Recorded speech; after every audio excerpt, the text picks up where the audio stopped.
Ok, abra sua Bíblia em Romanos no capítulo 1. O tema dessa série é: o justo viverá pela fé. Amados, nesses anos que eu prego a palavra de Deus, tem aí pelo menos 30 anos que eu prego a palavra de Deus, eu estudo a palavra de Deus, eu já estou totalmente ciente de que desde o princípio, o propósito de Deus é que o homem se relacionasse com Ele através da fé, não é? Muitas pessoas pensam, entendem que o viver pela fé, ele acontece a partir do Novo Testamento. Mas daqui a pouco nós vamos ver na palavra que Deus sempre planejou, a intenção de Deus sempre foi que o homem relacionasse com Ele por meio da fé. E é interessante, porque o Velho Testamento, você tem em Abacuque, no capítulo 2, no verso 4, a primeira menção dessa expressão: o justo viverá pela fé. Depois em casa, você faça uma leitura do capítulo 2, do capítulo 1 e do capítulo 2 do livro de Abacuque. Você vai ver que era um cenário um tanto quanto parecido com o nosso. Era um tempo de muita dificuldade, era um tempo em que o pecado havia crescido muito, havia muita perversidade em Israel, havia muita violência naquele tempo, era um tempo terrível, e o profeta Abacuque se colocou diante de Deus para buscar uma resposta sobre tudo aquilo que estava acontecendo. E Deus dá para ele uma visão, e nessa visão Deus diz: o justo viverá por meio da fé. Eu digo aqui sempre para os irmãos que se você fizer um estudo sobre o que a Bíblia diz sobre os últimos dias, você vai descobrir, irmãos, que os últimos dias serão um tempo muito difícil, os últimos dias serão dias difíceis, e a proposta de Deus é a mesma: o justo viverá pela fé. Essa expressão, ela aparece no Novo Testamento 3 vezes. Ela aparece primeiro em Romanos no capítulo 1, verso 7, olha aí para a sua Bíblia. Romanos capítulo 1, versos 17, perdão. Depois ela aparece em Gálatas no capítulo 3, no verso 11. E por último, ela acontece em Hebreus no capítulo 10, no verso 38. E o que nós vamos fazer hoje, irmãos, é fundamentar a fé, é entender sobre o fundamento da fé. Romanos, pode projetar para nós, por favor? Romanos 1, 17. Visto que a justiça de Deus se revela no Evangelho, de fé em fé, como está escrito: o justo viverá por fé. Vamos dizer bem forte: o justo viverá por fé. O que você entende desse verso, amados? Como que você interpreta esse verso? Deus está dizendo o seguinte: toda a sua vida, o seu viver, e quantas coisas que você precisa para viver. A Bíblia diz: o justo viverá por meio da fé. Então a fé é fundamental. Talvez seja a doutrina que mais deveria ser ensinado hoje, deveria ser a doutrina da fé. Porque a fé é um meio de sobrevivência. Deus está dizendo aqui que você vai viver, que você vai relacionar com Ele, que você vai receber dEle tudo o que você precisa por meio da fé. Amém, amados? O justo viverá por meio da fé. O problema, amados, é que boa parte dos cristãos não conhecem a fé bíblica. Boa parte dos cristãos não estudaram a doutrina da fé nas Escrituras. E nós vamos entender hoje, para começo de conversa, o fundamento da fé. Mas antes, deixa eu te explicar para você o que é fundamento. Eu não sei quantos acompanharam aqui a construção desse prédio. Alguns anos atrás, isso aqui era apenas um terreno. Pegamos uma máquina, fizemos uma terraplanagem, fizemos uma análise de solo e começou-se os fundamentos. Furaram buracos largos e profundos e colocaram pedra, concreto, ferro, mais pedra, mais concreto e ferro, até a superfície. Quando chegou na superfície, fez um buraco bem grande, colocou uma gaiola de ferro, mais concreto, mais pedra, e ali subiu os pilares de sustentação. Isso é fundamento. Em cima de nós aqui, queridos, tem muitos 1000 quilos de peso. Isso aqui é muito pesado, tem telha, ferro, tijolo, tem muita coisa sobre nós. Por que isso aqui não cai sobre nós? Porque esse prédio tem algo que são os fundamentos, que sustenta todas as coisas. Porém, você não está vendo os fundamentos. Você vê parede, você vê gesso, você vê luz, mas o fundamento você não está vendo. Mas o que sustenta tudo isso aqui não é essas paredes. O que sustenta toda essa estrutura aqui são os fundamentos que estão dentro do chão. A palavra de Deus, quando ela explica sobre a fé, ela fala que a fé é a certeza das coisas que não se vê. E é isso mesmo. A fé você não vê, mas é ela que sustenta todas as coisas. Esse prédio só não cai porque ele tem algo chamado fundamento. E se você não entender que a vida cristã, ela só é possível vivê-la se você edificar, se você fundamentar a sua fé na palavra de Deus, porque mais na frente nós vamos ver que a Bíblia é muito clara. A Bíblia mostra que o fundamento da fé é a palavra de Deus. A fé, ela se firma unicamente naquilo que Deus diz. Vamos dizer isso junto? Diga comigo, a fé, todo mundo, a fé se firma unicamente no que Deus diz. Então, se alguém perguntar para você assim, o que é fé? É fácil você definir a fé. Você diz, fé é um firmamento. A fé se firma naquilo que Deus diz, não naquilo que eu penso, não naquilo que eu acho, não naquilo que eu estou sentindo. A fé, ela é focada, a fé, ela está apegada, ela está firmada no que Deus diz. Fora disso, irmãos, não é fé. Quando Paulo, em Romanos capítulo 10, está falando sobre a fé para a salvação, ele diz que a palavra de Deus, que a fé é a palavra de Deus, e que a palavra de Deus é a fé. E se você crer segundo a palavra de Deus e confessar com a sua boca, Paulo diz que você é salvo. Paulo chama as Escrituras, Paulo chama a Bíblia de a palavra da fé. E é isso mesmo, não é? Ontem eu recebi um vídeo, achei muito interessante, mostrando, irmãos, como que as pessoas que muito lê a Bíblia são as pessoas que mais têm fé. E quantas pessoas foram curadas lendo a Bíblia?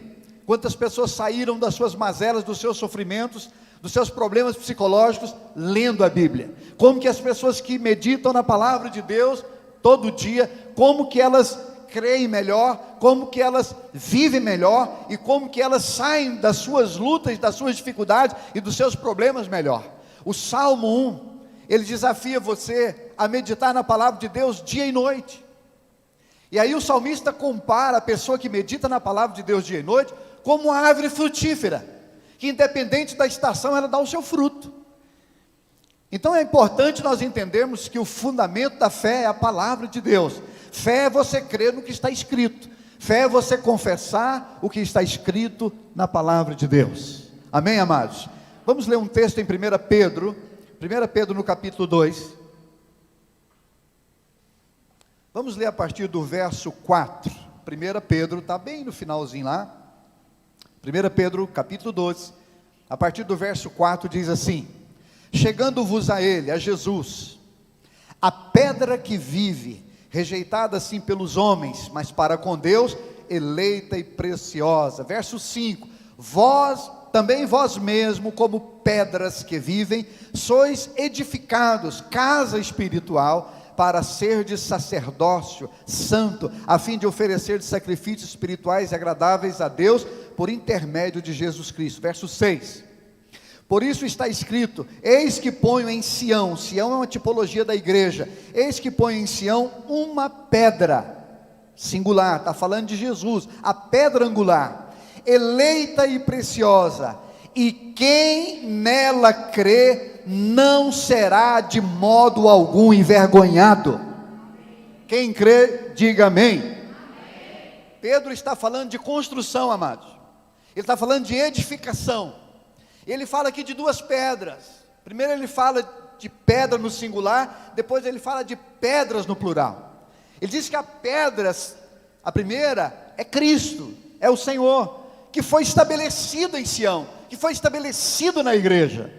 Mas depois ele fala de pedras. Nós somos as pedras que devemos ser que devemos construir em cima da pedra. Jesus é a pedra principal, Jesus é o centro do Evangelho, Jesus é o centro da fé, tudo acontece por meio dele, por ele, para a glória dele. Ele é a pedra onde você deve edificar a sua casa espiritual.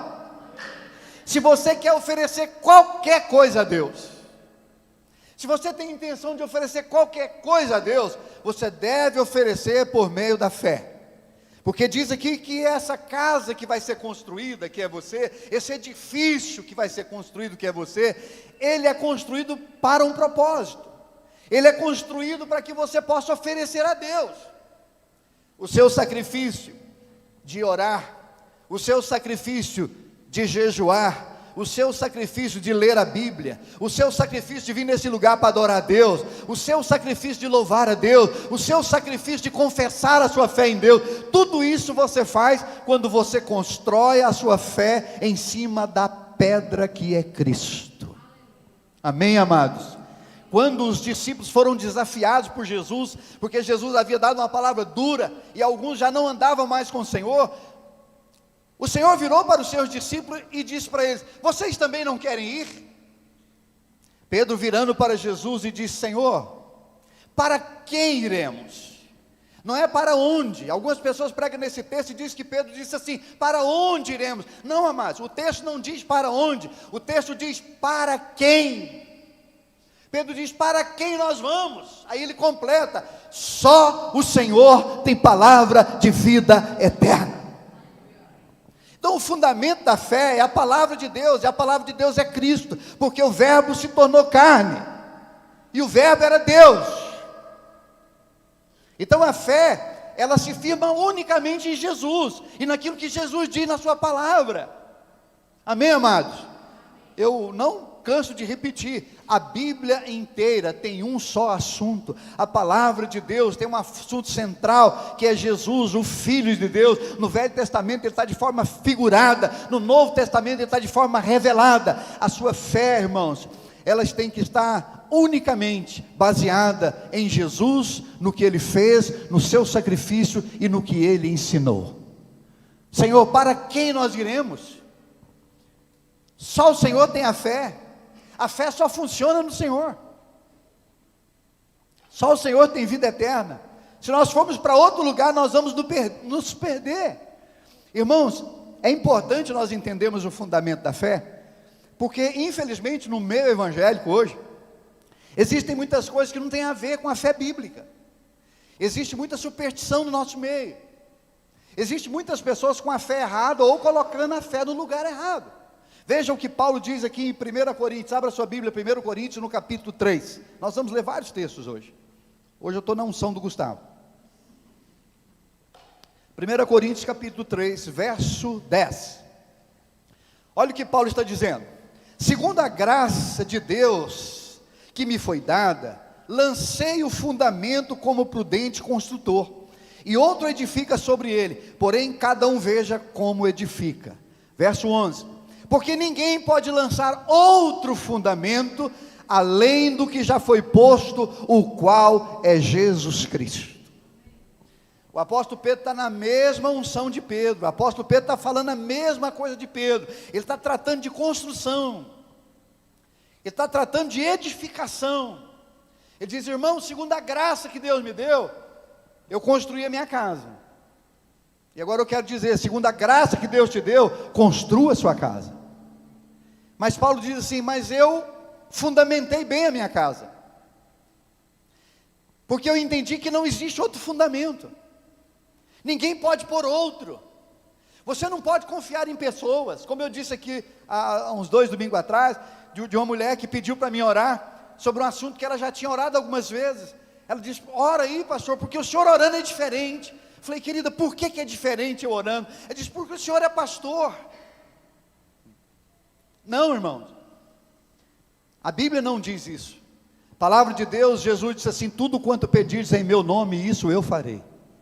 É no nome dele, ele é o fundamento. A sua fé precisa estar em Jesus. Você precisa construir a sua fé no Senhor. Olha no verso 11 de novo, ele diz: porque ninguém pode lançar outro fundamento. Paulo está tratando de fundamento. Pastor, por que nós estamos vivendo a era dos desviados? Por que nós estamos vivendo a era dos desigrejados? Por que nós estamos vivendo a era das pessoas na apostasia, as pessoas abandonando a sua fé? Porque fundamentaram uma fé em doutrinas de igreja, fundamentaram a sua fé em doutrina de homens, fundamentaram a sua vida cristã baseada em pessoas, em coisas de filosofias, porque o evangelho hoje ele é cheio de filosofia, mas não aprenderam a fundamentar a sua fé em Jesus. Um dos homens que mais andou no poder de Deus nos últimos anos no nosso meio foi T.L. Osborne. Você já leu os livros de Osborne? Sabe por que muitas pessoas não gostam de ler os livros de Osborne? Porque é extremamente simples. Porque ele ensina o evangelho puro. Você confiar na pessoa de Jesus, você crer no que Jesus fez por você, somente isso é suficiente, irmãos. Osborne, ele e a sua esposa, eles andaram num poder de Deus extraordinário. Quando eles estiveram no Brasil, já bem velhinhos, né, um pastor fez uma pergunta para eles: qual é o segredo do ministério de vocês? A resposta foi simples: nós construímos a nossa fé unicamente na pessoa de Jesus, porque Ele é o fundamento. Amém, amados? Nós temos uma cultura extremamente mística, né? Eu contei para o irmão aqui esses dias, eu estava no interior um tempo desse atrás, e um rapaz lá que desenha muito bem, ele pegou aquele desenho lá de Apocalipse, dos 4 seres, e ele desenhou aqueles 4 seres num quadro, ficou muito bonito. E aí sabe o que ele fez? Ele começou a reproduzir aquilo, e começou a vender nas igrejas, e ele começou a dizer para as pessoas: você coloca esse quadro lá na sua casa, né, que vai mudar as coisas na sua casa, isso aqui vai espantar os maus, o diabo vai temer a sua casa, por causa desse quadro que está na parede. Irmãos, isso é misticismo, isso é misticismo. A fé tem a ver com o seu coração, e a fé tem a ver com Jesus. Ele é o fundamento. Se você orar no nome dele, ele vai fazer, porque ele não é homem para que minta. Ele diz: tudo quanto vocês pedirem no meu nome, eu farei. Esse é o fundamento da fé, Cristo, e ninguém pode colocar outro. O problema é que nós vivemos numa cultura mística, onde as pessoas gostam de pegar, de tocar, de ver, não é? De sentir, não é? E aí cria-se uma ideia de que a fé precisa de muleta. A fé não precisa de muleta, amados. A fé crê no que está escrito nas Escrituras, exatamente como está nas Escrituras. Ela não precisa de nenhuma muleta, ela não precisa de bengala. Eu vou tomar essa água aqui consagrada. Amados, a sua oração no nome de Jesus está mais do que consagrada, está bíblica, está segundo o que o Senhor ensinou. Amém, amados? Quem entende isso, dá um glória a Deus. Quem entende isso, dá um glória a Deus. Eles edificaram a fé deles segundo o que eles entenderam em Jesus. Você estuda a história da igreja do primeiro século, irmãos. Estude o livro de Atos. Por favor, faça leituras no livro de Atos. E você vai ver como que aquela igreja andou no poder como ninguém andou. Você vai ver como que aquela igreja era normal, milagres, acontecimentos, cura, ressurreição. Aquela igreja parou o Império Romano, irmãos. Nada segurou aquele povo. Aí quando você estuda o livro de Atos, o que você descobre? Você descobre uma fé simples. O carcereiro lá, quando ficou desesperado com a ação de Deus, ele virou para Pedro e disse: o que eu faço? Pedro diz assim: crer no Senhor Jesus, e será salvo tu e a tua casa. A igreja do primeiro século, irmãos, foi uma igreja que andou no poder de Deus como nenhuma outra. Mas você olha para aquela igreja e você vê uma fé simples em Jesus, não é? Quando Pedro vai à casa de Cornélio, um homem que estava em busca da salvação, aquele homem, irmãos, ele fazia obras na intenção de agradar a Deus, ele fazia obras na intenção de ser salvo, ele era um homem bom, a Bíblia diz que aquele homem era bom, mas foi preciso que Pedro fosse até a casa dele, para anunciar a fé no Senhor Jesus. A Bíblia diz que Cornélio e toda a sua casa conheceu o Senhor. Quem está entendendo isso até aqui, diga amém. Vamos para Lucas, vamos fundamentar a nossa fé essa noite. Abra sua Bíblia comigo em Lucas, no capítulo 5. Jesus é o fundamento da fé. A fé se firma em Jesus, no que Ele diz. Isso tem que ser gravado em você. Nós precisamos entender isso, irmãos, aqui dentro, ó. Não é aqui, é entender aqui. Irmãos, quantos aqui creem que Jesus é suficiente? Quantos aqui creem? Deixa eu fazer uma pergunta para vocês. Quantos de vocês aqui acreditam mesmo? Seja sincero. Se você não acredita também, tudo bem. Quantos aqui acreditam mesmo que o sacrifício de Jesus na cruz foi suficiente? Dá um glória a Deus. Quando Paulo fala que alguns crucificam Cristo de novo, Paulo está falando de uma incredulidade, amado. Paulo está falando de gente que não crê. Os que não crêem estão sempre crucificando o Senhor. Romanos capítulo 10, Paulo diz: olha, ninguém vai subir, e ninguém vai descer para fazer outro sacrifício, já foi feito. O sacrifício de Jesus é suficiente, amados. Se você crê no que Ele fez por você, você será curado. Se você crê no que Ele fez por você, você será liberto. Se você crê no que Ele fez por você, você será salvo. Você vai conhecer a vida de Deus através dele. Jesus é suficiente. Eu me lembro uma vez que foi cômico aquilo, mas foi legal, por outro lado, que Deus me abriu uma porta para evangelizar uma menina. Foi logo quando o Extra abriu em Goiânia, eu fui preencher uma ficha, né? E foi muito interessante a conversa minha com aquela menina, porque ela perguntou assim: o senhor tem carteira assinada? Eu disse não. Ela disse: o senhor é profissional liberal? Eu disse não. O senhor trabalha por contrato? Eu disse não. O senhor tem casa própria? Eu disse não. Na época eu não tinha, eu disse não. O senhor tem carro quitado? Tem não, tem dois financiados. Irmãos, aí sabe o que aquela menina fez? Ela levantou no balcão e falou assim: moço, o que o senhor tem? E ali foi uma oportunidade, querido. Tem umas coisas que acontecem meio automático na gente, né? E eu virei para ela e disse: querida, eu tenho Jesus e Ele é suficiente. Queridos, aquilo deu um impacto naquela menina. Eu percebi que aquilo impactou ela. Eu disse: eu tenho Jesus e Ele é suficiente. Estava eu e a minha esposa na divisa da Tanzânia com o Quênia. E nós estávamos num lugar, irmãos, que nós olhávamos assim e pensávamos: como que um ser humano vive num lugar desse?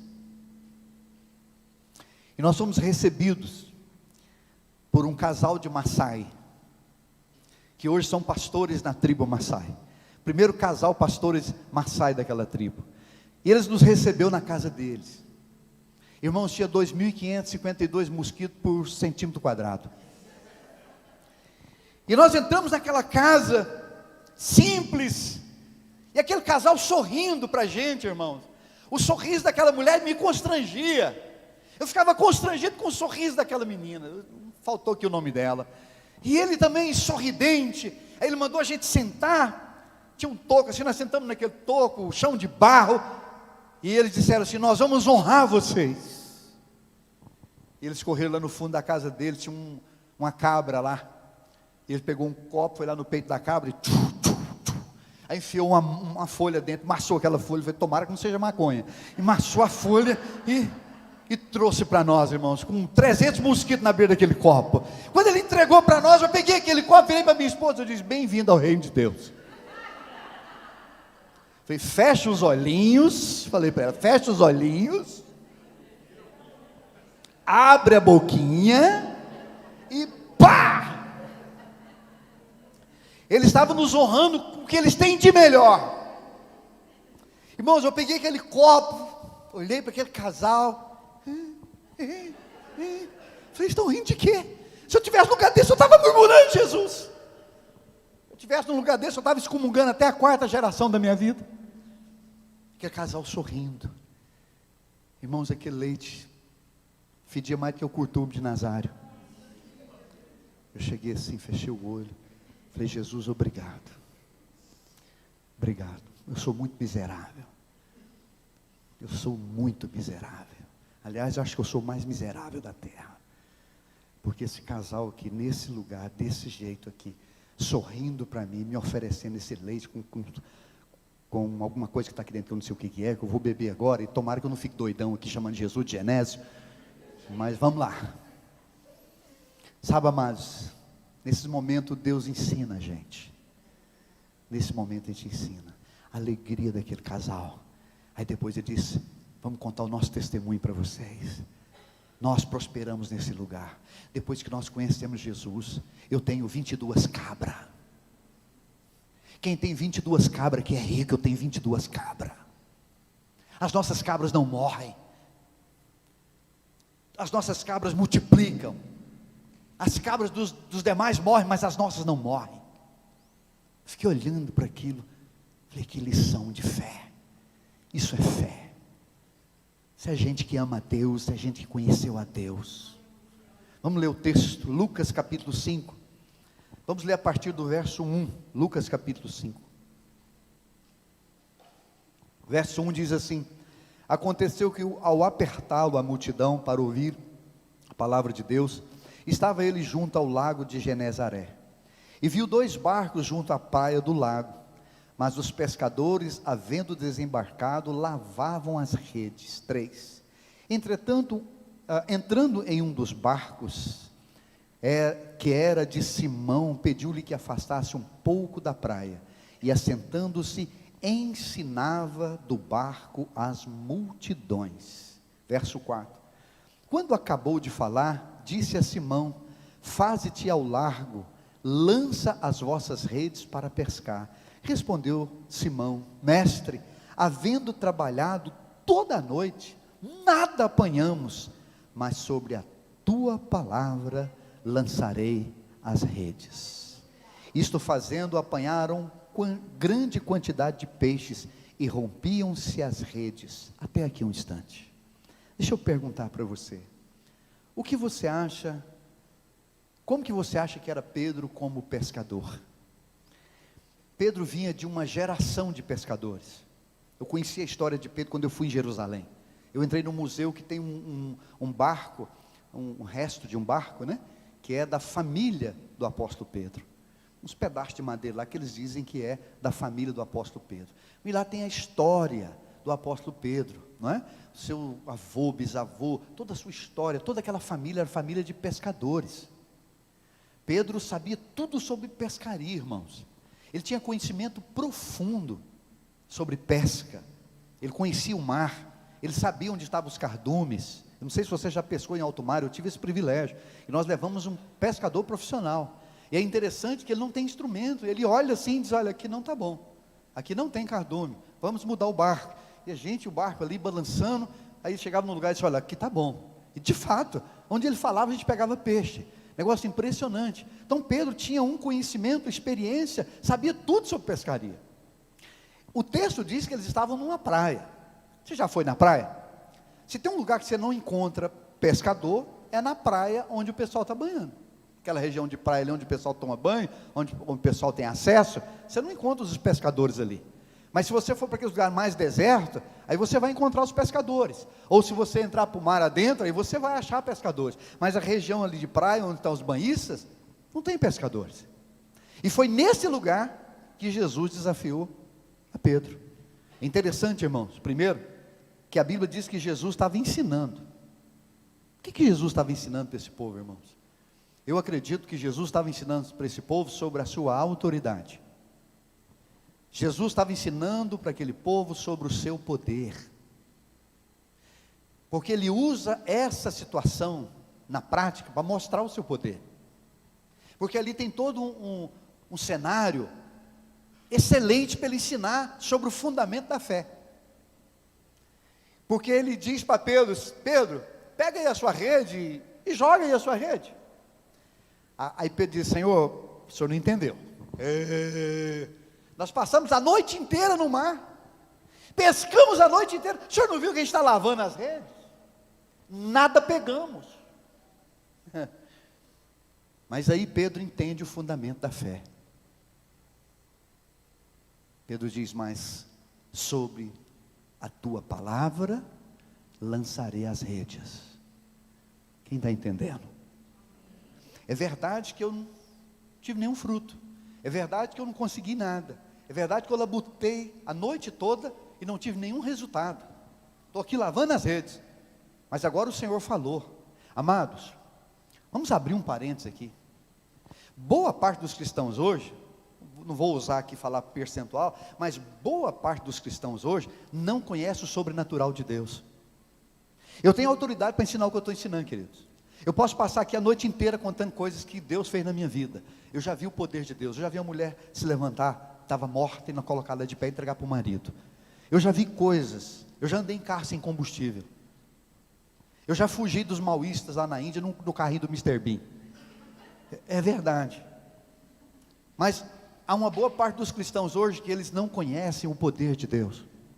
Eles não tiveram uma experiência com o sobrenatural de Deus. Não, são pessoas naturais. São pessoas que confiam nas suas habilidades. São pessoas que confiam no diploma que está lá no consultório. É gente que, não, já viu que os pais hoje só querem formar os filhos para medicina? Porque é a única coisa que dá dinheiro, segundo eles pensam. Não, faz medicina que você fica rico. Qualquer outro curso você fica pobre. Porque as pessoas são natural. Esse mundo, irmão, é um mundo que a cada dia se distancia mais de Deus. E se a gente não tomar cuidado, a tecnologia e a facilidade das coisas hoje, né? Eu fico olhando os nossos avós, a dificuldade que eles tinham, irmão, de acesso à comida, acesso a tantas coisas que nós temos fácil. E aí a gente vai acostumando com isso. E vai vivendo uma vida natural. Ah, hoje não deu, talvez amanhã dá. Aí você fica nesse talvez. Ah, hoje eu trabalhei muito, não faturei nada, mas tá bom, quem sabe depois. E aí você vai acostumando com uma vida sem o sobrenatural. Vou repetir, por favor, estude a história do livro de Atos. Você vai ver que aquele povo vestia o poder de Deus todos os dias, irmão. O cara morria de manhã, à tarde, sem contar vendo na igreja. Uai, você não morreu de manhã? Ah, o apóstolo passou lá em casa e me ressuscitou. Era um negócio mais ou menos assim, irmão. Coisa extraordinária acontecendo no meio daquele povo o tempo todo. Quem está me entendendo, diga amém. Né? Esses dias eu estava conversando com um missionário, ele falou assim, você quer conhecer o poder de Deus? Vai para o campo missionário. E é verdade, amados. Nossas igrejas aqui estão cheias de pessoas, irmão, que acostumou com a tecnologia, acostumou com o cartão de crédito, acostumou com essa vida natural aqui, e você já até aceitou. Parece que Deus é um negócio assim, muito longe. Parece que eu não posso experimentar o poder de Deus. Não, se eu tenho aqui algo que vou substituir, até que você entre no lugar onde o homem, nem o dinheiro, não recurso desse mundo pode fazer alguma coisa por você. Mas aí eu vou esperar. Você conhece aquele tipo de crente, que quando ele entra numa crise, ele coloca a igreja toda para orar, ele liga para todos os pastores, ele liga para todas as denominações da cidade, liga para todo mundo, ora por mim, ora por mim, ora por mim. Por quê? Por que ele não aprendeu a fé dele antes, irmão? Por que ele não treinou a fé dele antes? Nós esperamos a tragédia bater na porta. A gente acostuma com esse mundo, e não busca o poder de Deus, e não busca a dependência do Senhor, e não busca uma experiência com Deus. Irmãos, quantos aqui crê que Deus é poderoso para restaurar casamento? Dá um glória a Deus. Quem aqui crê que Deus é poderoso para salvar toda a sua família? Dá um glória a Deus. Quem aqui crê que Deus é poderoso para libertar seus familiares das drogas? Diga amém. Esses dias eu falei para uma mãe cristã, que conheceu Jesus antes de mim, e via numa situação na sua casa, de uma filha que foi criada na igreja, mas se perdeu, e é um conformismo. Eu disse, não pode ser assim, você tem que reagir. Irmãos, Jesus fez algumas coisas com a gente, que nós precisamos lembrar disso. Jesus falou assim, olha, vocês vão fazer obras maiores das que eu fiz. Meu Deus, será que Jesus falou isso só para passar um melzinho na nossa boca? Será que quando Jesus disse assim, olha, tudo é possível ao que crê, será que Jesus queria apenas mexer com o seu emocional? Ou ele falou isso porque de fato é assim? Ou ele falou isso porque de fato isso pode acontecer? Mas a gente vai acostumando com uma vida cristã morna, uma vida cristã sem graça, a gente vai aceitando as mazelas da vida.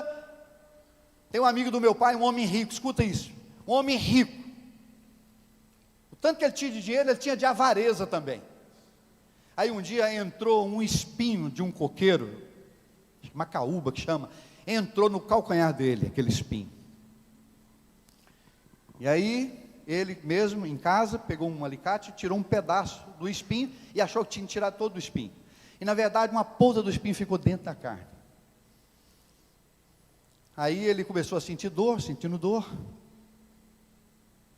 A filha levou no médico, ele não tinha plano, o médico falou, nós temos que fazer uma cirurgia, temos que abrir, provavelmente tem alguma coisa aí dentro, um pedaço do espinho e tal. Quando o médico falou o valor da cirurgia para ele, que ele, se ele vendesse lá 2 bois da fazenda dele, ele pagava, e ele tinha um monte, ele achou muito caro. Sabe o que ele fez, amado?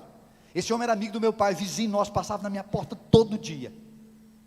Ele treinou, ele começou a andar com a ponta do pé, então ele andava assim, ó. Ele acostumou, e assim ele viveu anos andando na ponta do pé. Irmãos, está cheio de crente andando na ponta do pé. Aquele câncer desenvolveu, cresceu. Aliás, aquilo virou um câncer, desenvolveu e matou aquele homem. Da minha casa eu escutava o urro de dor daquele homem. A enfermeira colocando o soro em cima da ferida e ele gemendo de dor. Mas o que ele fez? Ele preferiu aceitar aquilo, criou uma forma ali, não é? Muitas vezes, amados, a gente faz isso também. Pedro disse, espera aí, sobre a tua palavra, eu vou enviar, eu vou lançar as redes. É verdade que eu não peguei nada, mas agora Deus falou. Nós precisamos aprender a nos recorrer à promessa de Deus, irmãos. Nós precisamos buscar a palavra. Isso que eu estou passando, o que a Bíblia diz a respeito disso, como que eu faço para sair disso? Como que eu resolvo essa situação? Olha de novo para o texto, no verso 7, diz assim, então fizeram sinais aos companheiros do outro barco, para que fossem ajudá-los, e foram e encheram ambos os barcos. Meu Deus, na beira da praia, encheu os barcos, a abundância, o milagre foi tão grande, ei, vem aqui, traga os barcos, encheram todos. Sabe o que eu estou entendendo esses dias, irmão? Que a fé, ela é por medida. Judas verso 3, abra aí a sua Bíblia, Judas verso 3, deixa eu te mostrar algo aqui, estou fugindo um pouco do que está aqui no computador, mas tudo bem. Judas verso 3, é o penúltimo livro da Bíblia. Judas verso 3 diz assim, amados, quando eu empregava toda diligência em escrever-vos acerca da nossa comum salvação, foi que me senti obrigado a corresponder-me convosco, exortando-vos a batalhar diligentemente pela fé, que de uma vez por todas foi entregue aos santos. Quem é santo aqui debaixo do sangue de Jesus, dá um glória a Deus. Judas está dizendo que a fé, ela foi nos entregue de uma vez por todas. No dia em que você creu em Jesus e que você recebeu Jesus, Ele entregou a fé a você. É isso que Judas está dizendo. Agora, se você não está usando, aí é outro problema, amado. Mas a fé foi entregue a você. Aliás, ele está falando aí de uma batalha, porque o diabo, ele sabe que você é curado por fé, que você recebe o milagre por fé, que a fé é o meio de você se relacionar com Deus. O diabo sabe muito bem disso. É por isso que ele está falando de uma batalha de fé. Ele queria ensinar sobre salvação, mas o Espírito Santo mudou o assunto. Falou, não, fala da batalha da fé. Fale para eles que a fé já foi entregue para eles. Mas eles precisam crescer essa fé. Eles precisam desenvolver essa fé. A Bíblia fala sobre desenvolver a salvação e a Bíblia fala sobre desenvolver a fé. Em Romanos 12, Paulo fala da medida de fé. Deus repartiu medida, então tem medidas de fé. Algo aconteceu aqui tão grande, irmãos, aconteceu algo tão poderoso aqui, quando Pedro diz sobre a tua palavra. Acontece algo tão poderoso aqui, que Pedro chama, e os barcos vão chegando, e vai enchendo todos os barcos. O que eu entendo aqui, irmãos, é que esse Deus nosso, de fato, Ele é um Deus de abundância. Quando alguém crê, olha o verso 8, vendo isto, Simão Pedro, era Simão ainda, a palavra Simão significa aquele que é levado pelo vento. Simão Pedro prostrou-se aos pés de Jesus, dizendo, Senhor, retira-te de mim, porque sou pecador. Verso 9, pois à vista da pesca que fizeram, a admiração se apoderou dele e de todos os seus companheiros. Você pode dar um glória a Deus, irmãos? Pastor, por que nós precisamos construir essa fé nossa? Para nós revelar o nosso Deus, irmãos. Deixa eu dizer uma coisa para você, a nossa geração é uma geração complexa. A nossa geração, ela não é uma geração que crê com aquela frase que você ganhava gente para Jesus lá na década de 70, na década de 80, você falava assim para a pessoa, Jesus te ama. Não, a nossa geração não é assim mais não. Nossa geração questiona. Nossa geração é incrédula. Nossa geração é apóstata. Nossa geração está falando mal de Deus nas redes sociais. Nossa geração é corrupta. E para uma geração como a nossa, é necessário o poder de Deus se manifestar. A segunda parte da profecia de Joel capítulo 2 vai acontecer na nossa geração. Será um derramar do Espírito Santo. Vai ser um maior avivamento. Mas nós temos que preparar para isso. Porque senão, irmãos, você nem vai estar vivo até o dia do cumprimento dessa segunda parte da profecia. Paulo, ele fala de alguns que morreram antes da hora, morreram de forma prematura. Eu acredito que muitos cristãos morreram de forma prematura, pela misericórdia de Deus. Deus olhou e disse, lá na frente ele vai se perder, lá na frente ele vai se perder na sua fé, vai escandalizar, e Deus leva, pela sua graça, pela sua misericórdia. Deus encurta o tempo de vida dele por amor a ele, porque essa geração é uma geração complexa. O poder de Deus aqui, irmão, se manifestou de uma forma tão extraordinária, que a Bíblia diz que todas as pessoas que estavam ali foram tocadas, porque todo mundo que estava ali, tinha mais ou menos o conhecimento de Pedro, sabia que ali não era lugar de peixe, sabia que ali não tinha cardume, sabia que ali não tinha como pegar peixe para encher todos os barcos. Nós precisamos da fé para a gente romper essa coisa que está sobre nós, essa camada de incredulidade que está sobre nós, essa camada que pesa sobre nós. Hoje eu vejo muitos crentes pesados, irmãos, parece que tem um peso sobre ele. Precisa romper isso, irmãos, em nome de Jesus, tocar em Deus, crer de fato, ter coisas palpáveis, onde nós vamos mostrar, isso aqui foi Deus que fez, não tem como ninguém dizer que não foi, não tem como dizer que foi a ciência, que foi alguma coisa, isso aqui foi Deus. Tempo atrás nós oramos com uma mulher, que os médicos deu 3 meses de vida para ela, nós oramos com aquela mulher, o câncer já havia comido parte daquela mulher, irmão, tinha que ver a tomografia, o câncer comeu parte do intestino daquela mulher, nós oramos com ela, passou-se 3, 4, 5, 6, 8 meses, a mulher do mesmo jeito. O médico explicou que ia acontecer uma série de coisas com aquela mulher. Não aconteceu nada. As filhas levam no hospital, faz um novo exame. Jesus havia feito todo o aparelho digestivo daquela mulher. Então, queridos, algo aqui foi muito espetacular. Porque Pedro entendeu que a fé fundamenta naquilo que Deus diz.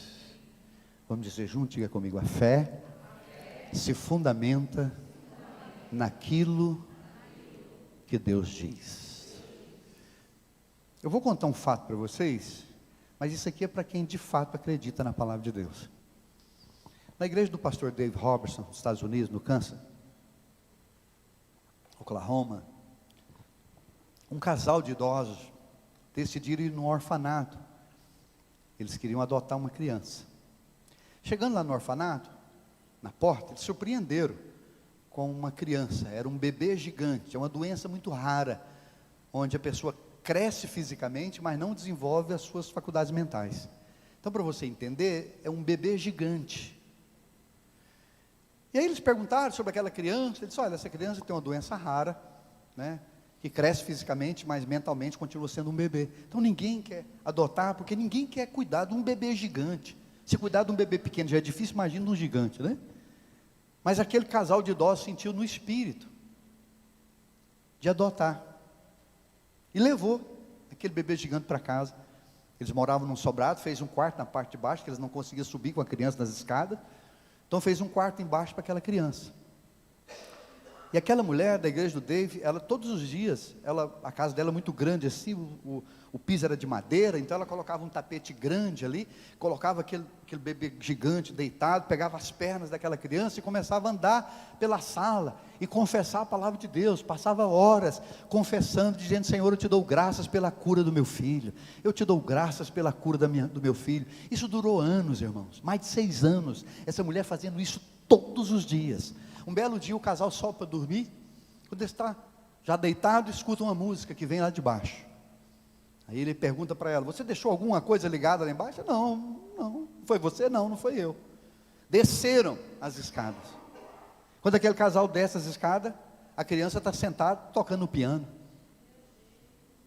Isso é só para quem crê mesmo, viu? A criança nunca tinha falado. O menino virou para ele, chamou ele de pai e chamou ela de mãe.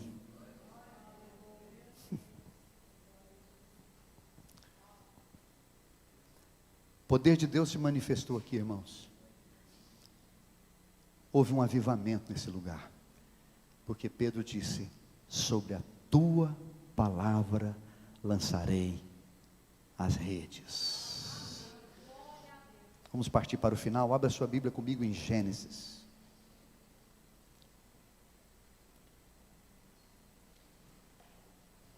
Deixa eu te falar, enquanto você vai abrindo, primeiro livro da Bíblia. Deus sempre planejou que o homem se relacionasse com Ele por meio da fé. Essa sempre foi a intenção de Deus, irmãos. E eu vou mostrar para você agora como que Deus agiu com Eva e Adão. Aliás, com Adão e Eva, né? Mas, olhem para mim. Deus estabeleceu duas propostas para o homem no início: o livre-arbítrio e a fé. Aliás, o livre-arbítrio está em toda a Bíblia, irmãos, de Gênesis a Apocalipse.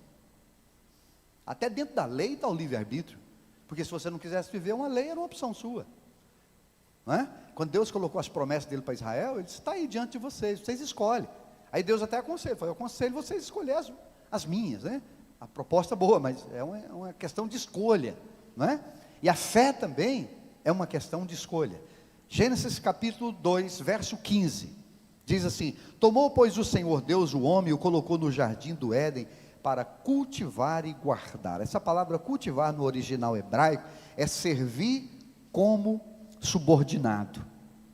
Verso 16: e o Senhor Deus deu esta ordem: de toda árvore do jardim comereis livremente. Livre-arbítrio. Verso 17: mas da árvore do conhecimento do bem e do mal não comerás, porque no dia em que dela comeres, certamente morrerás. Olha um instante para mim. Deus coloca o homem ali no jardim, e de forma bem simples ele diz: olha, está tudo aí à vontade, vocês podem comer de todas as árvores. Eu imagino o que era aquilo, né? Eu imagino o que era o Éden, de frutas e de coisas deliciosas. Mas Deus sempre vai testar a nossa fé, Deus sempre vai testar a nossa obediência. Irmãos, fé e obediência caminham juntas. Todas as pessoas de fé são pessoas obedientes, e todo obediente é uma pessoa de fé. Aí Deus coloca diante deles: mas da árvore do conhecimento do bem e do mal, dessa que está aqui no meio do jardim, eu dou um conselho para vocês: não coma, porque no dia em que você comer, certamente morrerás. Então ele sabia do resultado. Uma coisa é quando você tem uma decisão a tomar e não sabe do resultado dessa decisão. Isso é uma coisa, você pode errar mais fácil assim. Outra coisa é você saber do resultado da sua decisão. Mas o que acontece com o casal? Capítulo 3, verso 1: mas a serpente, mais sagaz que todos os animais selváticos que o Senhor Deus tinha feito, disse à mulher: é assim que Deus disse, não comereis de toda a árvore do jardim. Veja como o diabo já mudou o negócio aqui, ele já torceu, né? Verso 2: respondeu-lhe a mulher: do fruto das árvores do jardim podemos comer, mas do fruto da árvore que está no meio do jardim, disse Deus, dele não comereis, nem tocareis. Deus não falou essa segunda parte: para que não morrais. Então a serpente disse à mulher: é certo que não morrereis. Olhem para mim para a gente caminhar para o final. Nós estamos até agora mostrando que a fé, ela se fundamenta no que Deus diz, amém? Nós estamos mostrando que até agora que a fé, o fundamento da fé é o que sai da boca de Deus, da boca de Jesus. Então Deus disse para Eva: olha, veja como Deus, desde o início, irmãos, o plano de Deus era o homem viver por fé, era o homem acreditar no que Deus disse, era o homem crer no que Deus falou e obedecer. Ele disse: você não deve comer. Por quê? Porque se você comer, você vai morrer. Aí o diabo vem e diz: pode comer que não morre. Aí está aqui o homem, ó, entre decidir seguir o que Deus diz e decidir o que o diabo diz. E aqui está nós hoje no século 21, em decidir o que Deus diz, em decidir o que a mídia está dizendo, que a internet diz, que as redes sociais dizem, que a nossa alma, não transformada pela palavra de Deus, não renovada pela palavra de Deus, muitas vezes diz, as vozes que nós ouvimos de incredulidade desse mundo diz, e a voz que o diabo diz. A Bíblia diz que o diabo lança dardos inflamados. Sabe o que é um dardo inflamado? É uma lança que tem veneno na ponta. Ele vem na sua cabeça. Então Deus diz, está aqui, ó, se comer morre, o diabo diz, não morre. E está aqui o homem para decidir entre seguir o que Deus diz e seguir o que o diabo diz. Irmãos, essa questão de fé é um negócio muito sério, porque muitas vezes a gente embarca, muitas vezes a gente deixa de crer na palavra de Deus. Vamos ser verdadeiros, muitas vezes a gente entra por caminhos, por filosofias, nós seguimos conselhos, até passamos esses conselhos para frente, cremos em coisa. Eu estava observando esses dias uma mulher cristã, irmãos, uma mulher cristã, ensinando algo, segundo ela das Escrituras, e eu comecei a questionar ali nos comentários, sobre o que ela estava ensinando. Aí eu parei os comentários, eu fui observar os comentários dos crentes, e aí você vê tamanha cegueira, não tinha ninguém para questionar, não tinha ninguém trazendo Bíblia, não tinha, irmãos, um negócio tão absurdo, mas quantas pessoas ali dando amém, dando glória a Deus, é isso aí mesmo. Falei, gente, isso aqui não tem a ver com a Bíblia, isso aqui é a proposta de Satanás. A fé, ela se fundamenta somente no que Deus diz. O homem morreu ou não morreu, irmãos? E por que ele morreu? Ele morreu porque ele deixou de crer no que Deus disse e creu no que o diabo disse. E aí é bom a gente lembrar pelo menos duas coisas. Em João 8,44, Jesus disse que o diabo, ele é o pai da mentira. E é bom nós entendermos também que Paulo disse que o mundo jaz no maligno. Então nós estamos num ambiente de muita mentira. Já viu a política hoje? A política hoje é só mentira, irmãos. As redes sociais é uma grande mentira. Se você analisa a vida das pessoas e acha e julga que a vida das pessoas é boa por aquilo que vocês estão vendo nas redes sociais, você está enganado, irmãos. Porque eu não coloco nas minhas redes sociais as minhas falhas. Vocês veem meus vídeos lá, você pensa, esse cara é ó. A grande mentira do século 21 chama-se redes sociais. Mas nós acreditamos, né? Outro dia eu vi um rapaz ensinando como que você pode crescer suas redes sociais. E é interessante como que ele atua no emocional das pessoas, como que ele mexe na emoção das pessoas, para que as pessoas sejam aquilo, não é? E cuidado para você não seguir seus sentimentos, porque o nosso sentimento, irmãos, ele é muito enganoso. Sim ou não? Você já se pegou assim pensando, opa, eu estou pensando isso? Já aconteceu isso com você? Você assim, opa, peraí, eu estou pensando isso? Não, peraí, você já repreendeu a sua alma? Você já assustou com alguma coisa que passou na sua cabeça? De repente você está cobiçando uma coisa que a Bíblia diz que você não deve cobiçar. É o mundo que nós vivemos. Por isso que a palavra de Deus diz que nós temos que encher da palavra para que possamos ser renovados na nossa mente. Quem entende isso, dá um glória a Deus. É interessante a história, a relação de Deus com Abraão. Deus dá uma promessa para Abraão. E antes da promessa, Deus diz assim, Abraão, sai da sua terra, geografia, sai da sua parentela, tios, primos, né? E sai da tua casa, pai e a mãe. E Abraão sai, e a promessa de Deus não se cumpre. E Abraão continua, está andando, chega em Canaã, e nada de acontecer o que Deus falou. A Bíblia diz assim, olha, Abraão saiu e levou consigo a Ló, o seu sobrinho. Ele não tinha que levar Ló, Deus mandou ele largar toda a parentela. Ele obedeceu em parte, e aquilo impediu que a bênção de Deus, que a promessa do Senhor se cumprisse na vida dele. Então a fé fundamenta naquilo que Deus diz, e se nós queremos andar por fé, nós temos que andar nas pegadas do Evangelho, nas pegadas de Jesus, naquilo que Ele diz, que o que sai da boca dele é poderoso. Você, eu não estou sentindo, mas Jesus disse, eu vou ficar com a palavra de Jesus. meu corpo diz que eu estou doente, mas a palavra de Jesus diz que Ele levou sobre si todas as minhas dores, todas as minhas enfermidades. Fé é se fundamentar naquilo que Deus diz. Posso ouvir um glória a Deus?